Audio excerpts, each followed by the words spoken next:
All right, guys, it's the Wednesday Night War between NXT and AEW.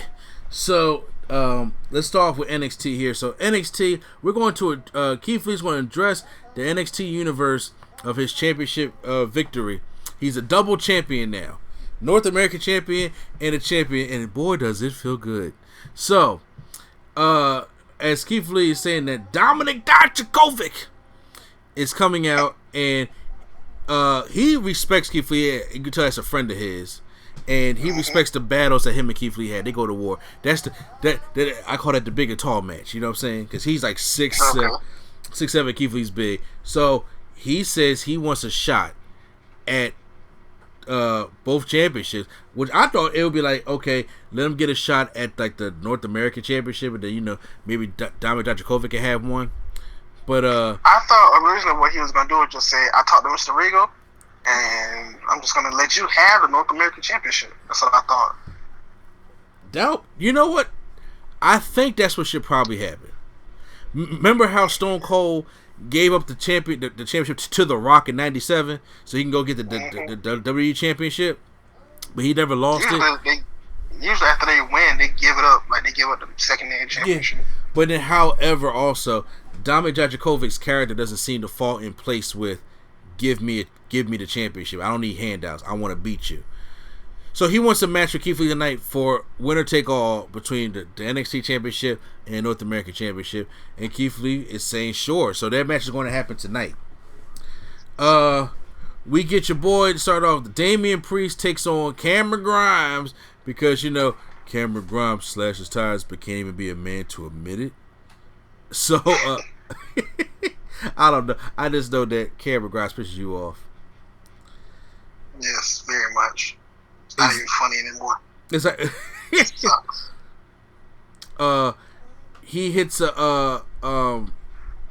Damian Priest hits a Razor's Edge on the apron to Cameron Grimes, which that move always scares me when somebody does it on the apron.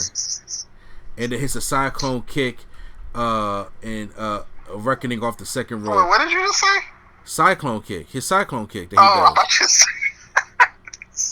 I just sound like you said a cyclone kick. Oh no, cyclone kick, and then the reckoning off second rope, and then he beats Cameron Grimes, and then he wants to be keeping an eye on that North American Championship because looks like he wants to come after that North American Championship and be that mid-carder. I mean, him and Dominik Dijakovic would be a good rivalry.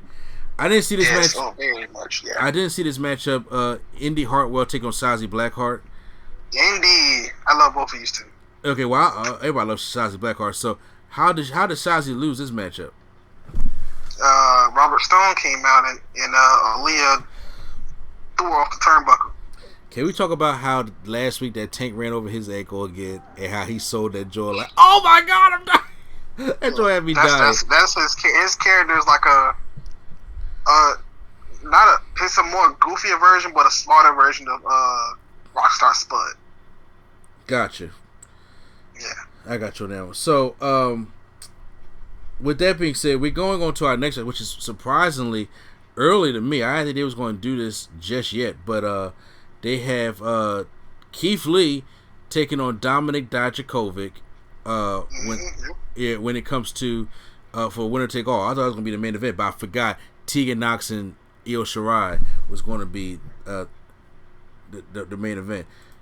Once again, these two guys have good chemistry, but this time Keith Lee was showing that he's powerful and he's not backing down from anything this time around. Mm-hmm. He's not backing down. This match was not about, which I think was booked right. It was not about the bunch of the flips that they can do or the crazy dives that they can do or the risks that they take like they do in their other matches. This was a show that Keith Lee's on another level right now. And because Dominik Dijakovic was having trouble getting him up, and they was teasing each other in the beginning of the matchup. He finally gets him up for a side slam, but then Keith Lee powers out. He gives he does multiple shoulder blocks. He hits him with the spirit bomb, then hits him with that Big Bang Catastrophe, and the match is done. This was like one of the shortest matches that they ever had. Yeah, because they're trying to put Keith Lee over as a double champ, so they had to, unfortunately. Exactly. So with that being said, he Scarlett and Man, wait a minute. Looking back at it, has Dominic ever beat Keith Lee on NXT? Don't think about it. he's beat him once. Okay. Because to the beginning of their feud, Dominic won one, Keith Lee won one. Then they had a double count out, and then they had another rubber match, and then Keith Lee won that one, and then Keith Lee won North America. Then he lost North America, and he lost this one. So yeah, Dominic Dijakovic has beaten Keith Lee before. All right, good enough. So Scarlett is going to doesn't look impressed at ringside. She looks at Keith Lee, who is the one who destroyed the Hourglass last month. But with that being said, Dominic Dijakovic back there being interviewed. I like how. Huh? I listen. I was gonna say I like how they brought the Hourglass out and it was broken. Yeah, like you must put the Hourglass up. So Karrion Kross, like, he's gonna be on Keith Lee's list. So we thought, because Dominic Dijakovic is being interviewed backstage, and he says, "Look," he said, "How was it? You guys have friends going against Keith Lee." He said, "Look, that ain't Keith Lee out there." I said, "I faced Keith Lee. He's on another level out there now. That man is on something special." And then Karrion Kross stares him down. He says, "So what you gonna do?" And then him and Dominic Dijakovic get in a scuffle. Then he kind of like gives Dominic Dijakovic that belly to back suplex as he popped those hips and suplexed him over the guardrail to like the concrete or on the stage equipment, and then loosens up his tie, which took forever because he was wishing he had a clip on that time because it took him a while to get that tie off. So it looks like we're going to go into a Karrion Kross Dominic Dijakovic matchup pretty soon. So I don't want Karrion Kross to do a winner take all with Keith Lee. Keith Lee does not deserve to lose it this short, especially to Karrion Kross. Keith Lee's better than Karrion Kross. That's what I thought Adam Cole was going to win, and they just give it to him. Exactly. So I'm curious to see that. Timothy Thatcher, is once again doing the classes, but he's taking on your boy Denzel Dejournette. Who is trash. Here's what's funny, right? So I was watching it with my son downstairs, and then my mom was right there, and she was just like, "Is he coming out with a fucking towel on? That's a towel with a hole in it. Come on, bruh." And I was just like, "Yo, you didn't have to expose my man like that, though, because he really did come out with a towel with a hole in it." And I just, you know what? I like I said, I go for my black guys, but Denzel is not good. I mean, he's a decent amateur wrestler, but once again, he's a jobber. He's not going to be anything until he gets a character created for him and stuff like that. So then, never. No, okay. Timothy Thatcher. I can see him being Angelo Dawkins. Oh, that is not a goal to be. That's messed up. That is not a goal to be. After the matchup, he gets a Fujiwara armbar on Denzel. Thatcher wins, and then Oney Lorcan runs down to the ring in his jeans, his OJ jeans, and then chases out Thatcher. So this thing is not over between Lorcan and Thatcher. That should be a good matchup. Main event. His what jeans? His OJ jeans. OJ back in the used to wear all that wash denim. Did he drive in it? Nah, never mind. No, see, he was going there. I left it alone. Hey, it's a new truck. They just not came out with it. No, with a new one. I missed the Robert Stone, Killian Dane, Aaliyah segment. What happened there? Do you remember? What's the creeper name? Oh my god. Dexter Lumis. Yeah, he had a picture, and she got a picture. It was like of stuff that happened last week. Oh, him and Velveteen Dream? No, about last week. Last week, gotcha. So I guess they not gonna have him see the future anymore because of because he used to because his future was wrong. I wonder what happened to that picture of him and Velveteen Dream with the tag team championship. Yeah. So I guess they gonna say, all right, we're gonna just do the past. Yeah. What happened last week? Yeah. Oh, that's funny. Main event time. NXT Women's Champion Io Shirai defeated Tegan Nox. I have to say this. Congratulations for Tegan Nox being the second woman to come out as a lesbian. Mm-hmm. I'm very happy for her because she came out. Wait, this is the second. Sonya Deville was the first one. You must be talking about just WWE because I know Kiera Hogan too. Yeah, well, okay. I'm not saying in WWE Oh man, openly. sorry. Yeah, Sorry. I apologize. Open, lesbians and stuff like that because they really do that at WWE. Sonya Deville was the first one to do it in WWE.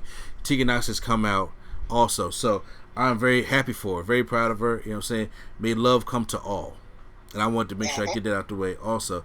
So she's taking on Io Shirai, and honestly, I had no faith that Tegan Knox was going to win this matchup in the first place, but this was a damn good match though. Yeah, it was very solid. But it was a very solid match. Something didn't click for me still. Maybe it was the build up to the Chinese wizard that you know that the move still sucks, and then Io Shirai goes and does a double knee right into the steel steps, and then that bump like it was sick and it hurt like but then she goes for the Chinese wizard, gets missed, and then Shirai hits the palm strike and then hits her with the moonsault, and the Genius of the Sky retains her women's championship in her first title defense, and that was good. But then as she's walking up the ramp, Dakota Kai come out of nowhere. First of all, I didn't know who that was. I know. Seen the boot to the face. Yeah, Dakota Kai comes out and blasts her with the face wash on top of the stage. I'm just like, why is Dakota Kai doing this stuff when she just clearly been losing? That's the thing I'm talking about. I'm like, but they got to put somebody else in that spot. Even if it was Raquel Gonzalez or something like that. But y'all just put Dakota Kai in there. And I'm like, is the thing with her and Tegan Knox done? But I guess. Yeah, they're fierce rivals, even though all their matches end in roll-ups. Now it's time to go on to AEW Dynamite, which we are doing Fight for the Fallen. On commentary, Jim Ross obviously is on commentary. And then Jericho... just don't like them Joe Balls, man. This is obviously the fight for the fallen is something that AEW has been doing annually now, where they fight for certain victims, stuff like that. So this year is obviously for the COVID-19 victims. We've had too many of those in America alone. Of course, across the United States, but America alone. So they're raising money for that fund. They're raising. Okay, you're right. I'm sorry. I'm sounding like my president. My apologies on that one. So, across the world, across the United States, so they're raising money for that one. All the proceeds for tonight's show will go to, saying the research and trying to find. Yeah, I have a question about that. Yeah. What proceeds? Where they get the money from? Are they raising money? They selling T-shirts? They're not selling tickets. And you know what? That's good. It's probably even like this. All right, Tony Khan, write a check and give it to him. I'm saying so. I guess it's like that. I'm guessing. I don't know how that works. I just like. I can understand if they was doing like a stream or something. It was like, all right, we pay $3 or something. Yeah, you're right. But I just want them to do good. You know what I'm saying? Okay, so. It's now we got the kicking off tonight. So we're doing it for the AEW TNT Championship, which is still not done. The American Nightmare Cody. I don't think it's gonna be done until like the first day they have fans or something. Like probably they have real fans. They be like, all right, now we're gonna unveil something special, like he did when he did the Intercontinental Championship. Yeah, you're right. Yeah. So we got. He gonna be champion that long? Damn. Okay, so TNT Championship. The American Nightmare Cody. It is Cody now, Yeah, with his head coach Arn Anderson taking on what is Sonny Kiss's nickname? What was it, the Concrete Rose? I don't know. The Concrete Rose? I'm guessing is that what it is? I guess. I don't know. I don't know what the hell that means. I didn't even know Sonny Kiss had a nickname, to be honest with you. Everybody in AEW has a nickname. You know that. Everybody in AEW has a nickname. Sonny Kiss, this is the biggest night in Sonny Kiss' career. This is his WrestleMania because Sonny Kiss has been on AEW Dark for over a year. He just started having those segments, which I thought was pretty cool, with Joey Janela in the car, and they had that whole Mortal Kombat beatdown thing at the gas station. I thought it was good. I liked it, but then so many people made jokes about it, which just made it. I can't even watch it without laughing. Well, you're supposed to, though. Yeah, I mean, they ain't supposed to take it too seriously. I mean, I want to see more of that, to be honest with you. So, Sonny Kiss gets the opportunity. Obviously, Cody's doing the Cena thing with the United States Championship. So, this is what it is. It's supposed to be a television title. So you might as well defend. Want some? Pew, pew, pew, pew, pew, pew, pew, pew, pew. Come get. But you know what though? Sonny Kiss came out with the cheerleaders and stuff like that. So Sonny Kiss had himself a decent entrance too. Yeah, but just Jim Ross. Jim Ross. Did you hear what he said? No, I did not hear what he said. I kind of don't. But what did Jim Ross say? Sonny Kiss is playing mind games.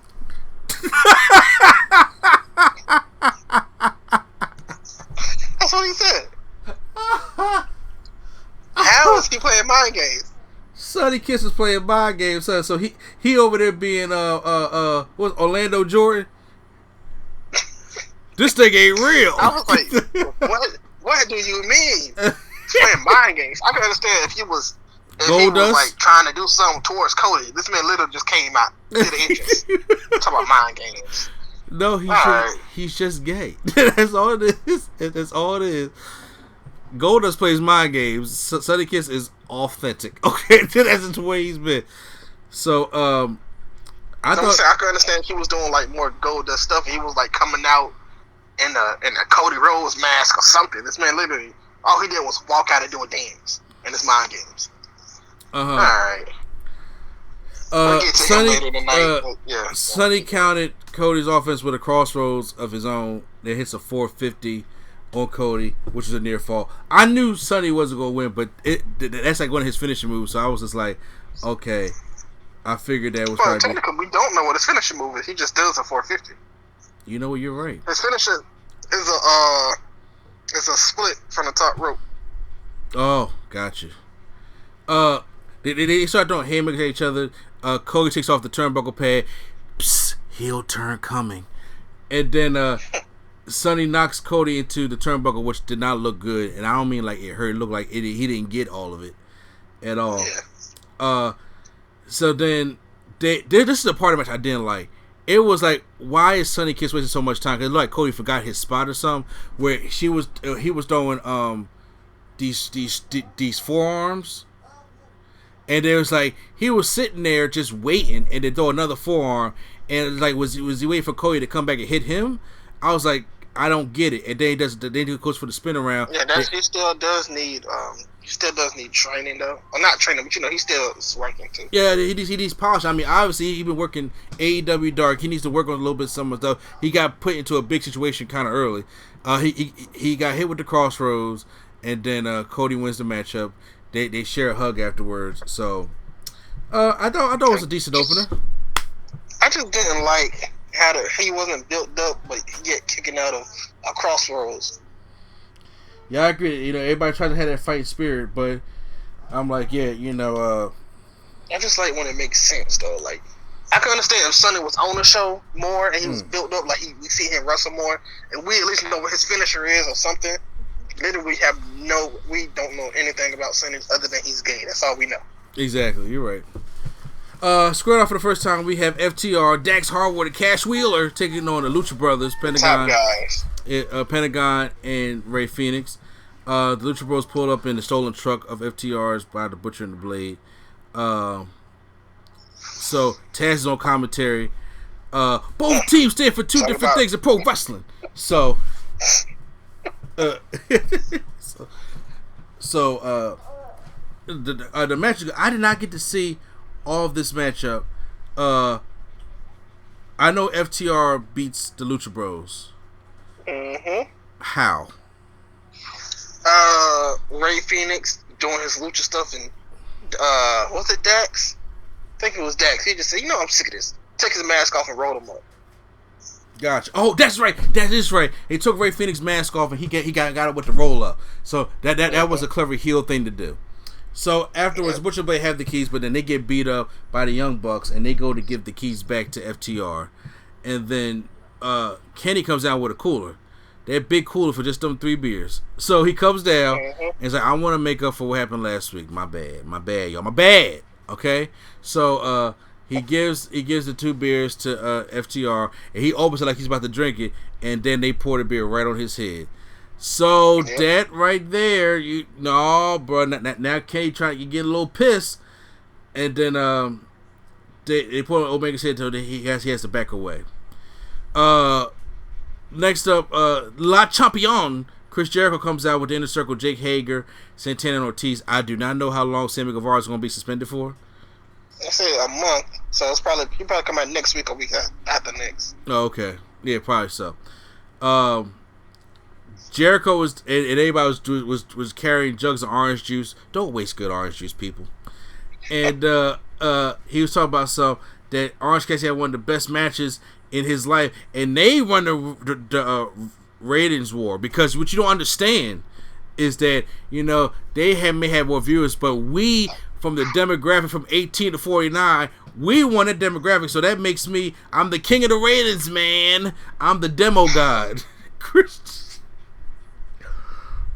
Jericho, man. That's Jericho. So he says, but then now Orange Cassidy's advertiser telling the networks that he wants a rematch. And he said, well, if you want a rematch, you're not getting one. You had your chance. He was good, but not good enough. And then so they all drink some orange juice, and then they pour some out for Orange Cassidy. And then all of a sudden, freshly squeezed Orange Cassidy comes from the crowd like he the Shield. And then he gives a little lazy thumbs up, and it turns to a thumbs down. And then all of a sudden, I don't know why I like his thumbs up for no reason. Like when he does the thumbs up. Oh man. But Jericho still already takes go with the La Champion. Then also he puts a thumb down. Orange juice falls from the sky. It falls all over Chris Jericho in the Inner Circle.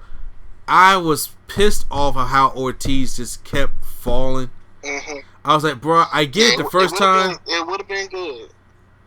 I get it the first time. I'm like, what you're doing is just redundant. It's too much. Sometimes it would have been good, but then he just kept doing it like an idiot. Yeah, like even Jericho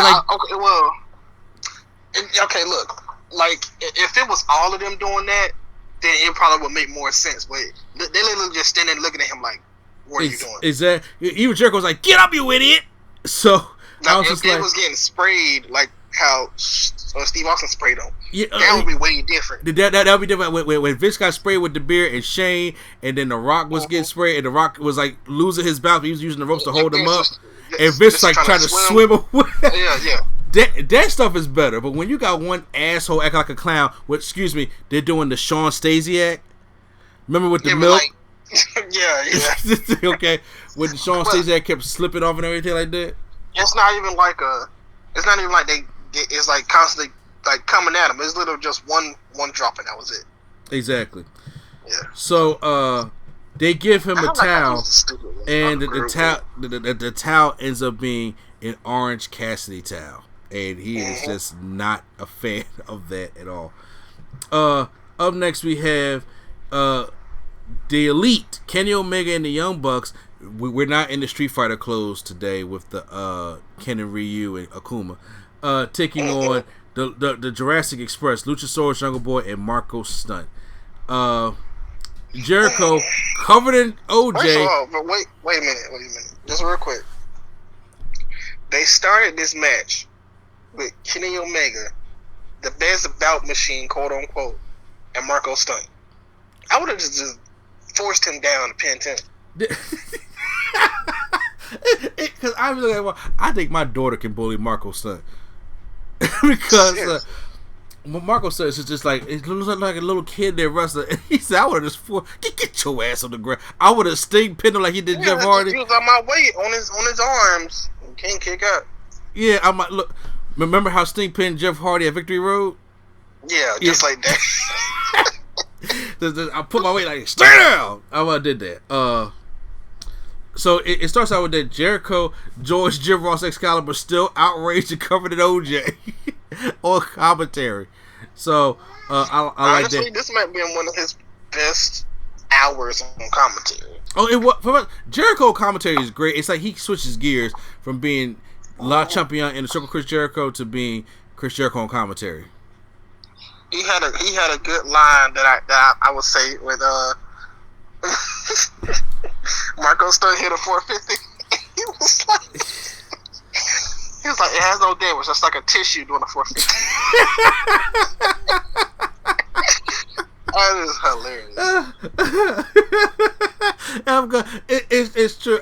It's like a tissue through with a 450. Oh, that's good. Yeah, cause it crashed out on them, but they broke up the pinfall as if they needed to be honest with you, because they did. Luchasaurus grabs Matt for the choke slam. I know Marco Stunt sails off the Luchasaurus shoulders with a Canadian Destroyer on Matt. That looked nice. Mm-hmm. I ain't gonna lie. I mean, even though the Canadian Destroyer in AEW is so redundant, it's just but however, I'm just saying fine. Kenny Omega hits the V trigger on Luchasaurus and then blasts Marco Stunt with he kicked the shit. He kneed the shit out of Marco Stunt in the face.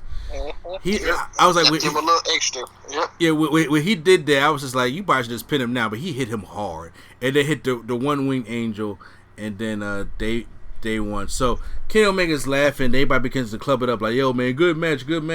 And then he tried to go help out Marco. He started beating the shit out of Marco Stunt. And they were like, whoa, Kenny, what's wrong?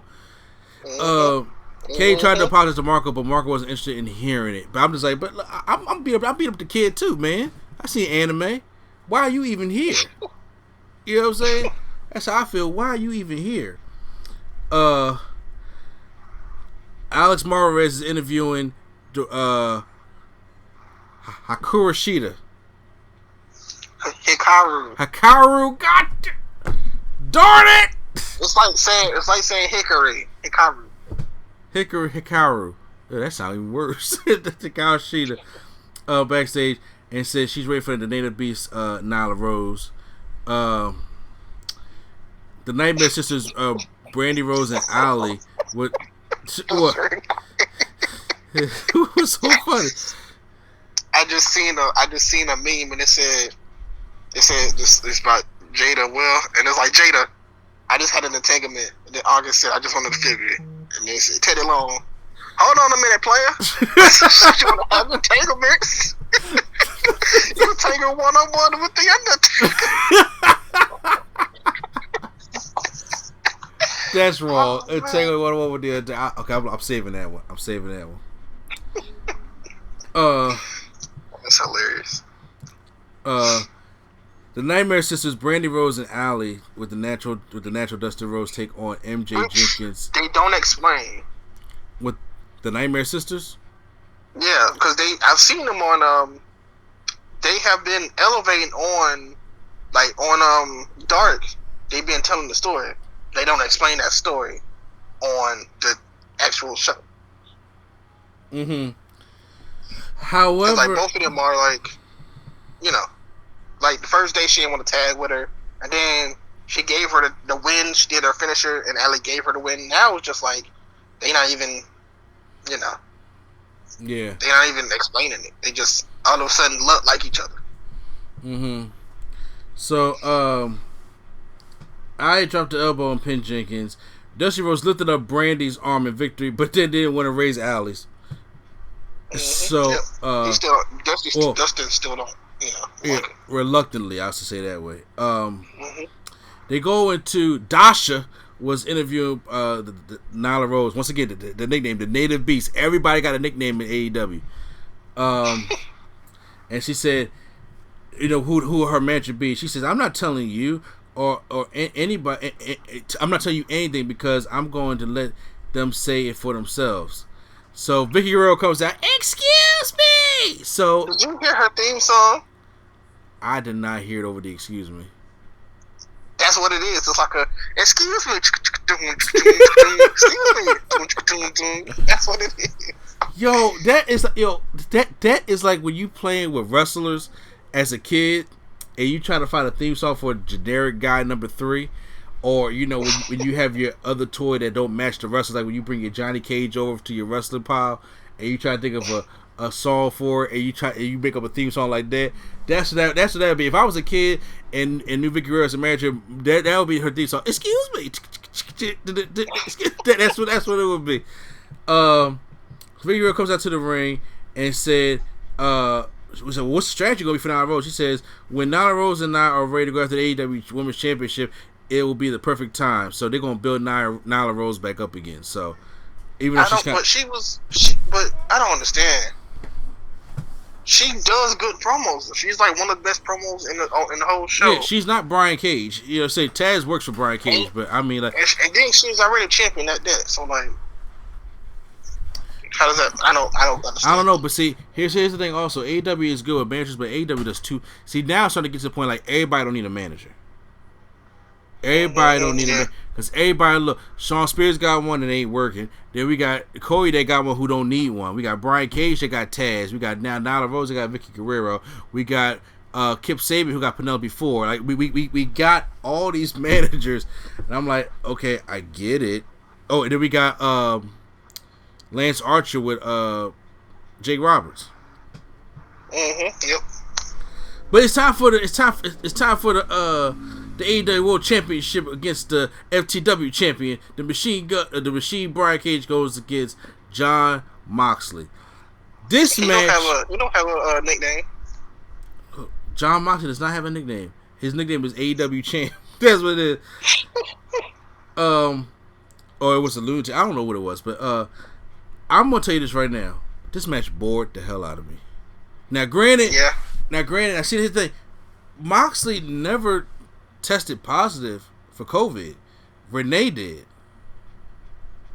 So he was just around her. So they took precautions. He's gonna be around his wife. So he decided to stay away. They never confirmed that Moxley had COVID. So I don't think he had it, but he was just being safe in case he did. Exactly. No, I remember when we was talking off the show, and he was like, he's not going to wrestle that well if he had COVID. I'm just like, I agree with you, but that man ain't had no COVID. But he been just wrestling up for 3 weeks, and he came back, and there was a spot on the outside of the ring where Moxley takes the steel guardrail, leads up against the floor and the apron, and then gets German suplex. So he tried to suplex Brian Cage on there, but Brian Cage German suplexes him on that. It like it sucked. Brian Cage also gives him a buckle bomb. They tried different things in this matchup, but it really just bored me because I don't think their two styles clashes. And Brian Cage works good with smaller guys, and Brian Cage works at that almost fast-paced cruiserweight level. Like, you know, and then that I want to be a high flyer level. Exactly. Except because I don't think Brian Cage has learned big man moves yet. He learns, powerful stuff to do to little guys, but I don't think he learned truly big man moves yet. And Moxley is a brawler. That's the way he fights. He's a brawler. He's not the greatest technician that there is. He's not no Eddie Guerrero in the ring. He's just a brawler who does great hardcore matches, and then he just, whatever works, do everything with the kitchen sink. He's a Stone Cold in a way. So those two styles don't always mesh well together.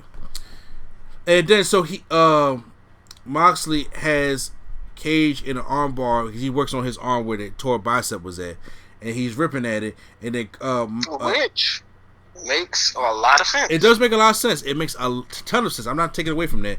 I'm saying because usually people now they don't go after one body part that's been injured and then they like try to finish the match. They usually work on the whole body part, their whole match, and then do their regular finisher.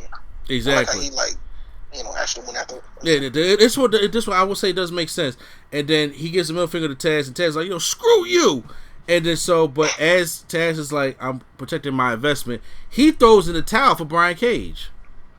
Mm-hmm, yep. And then he forfeits the match because he didn't want to have Cage back on the shelf for another 10 more months, which was by manager's situation is smart, but it's like it kind of bored the main event to me. I didn't like the finish too much, but I understood why they did it. Then the lights go off for an uncomfortably long time. I thought the power actually did go out.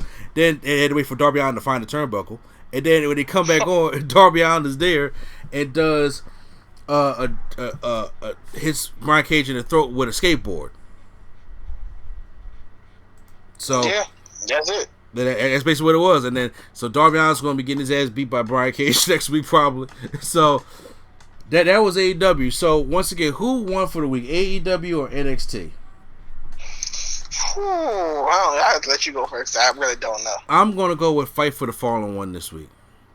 Okay. Because I did like Io Shirai and Tegan Nox. I did like the Keith Lee stuff, but I think other than those two, the show held no weight. This one felt better because Sonny Kiss got his opportunity for the TNT Championship. The whole 6-man tag match was awesome between the Elite versus Jurassic Express, and then you put that little seed in there with Kenny Omega, FTR, and Lucha Brothers, and the top guys in the Lucha Brothers. All that great stuff. And then, like I said, I like the award. Nyla Rose reveals the manager, and then of course you got Brian Cage and Moxley, which wasn't a bad match for the most, but it just bored me. But that's what we have it, guys. So you guys can post that in the comments down below. Which one did you guys like for the week and everything, and make sure you find a way to subscribe to Nerd Culture Studios.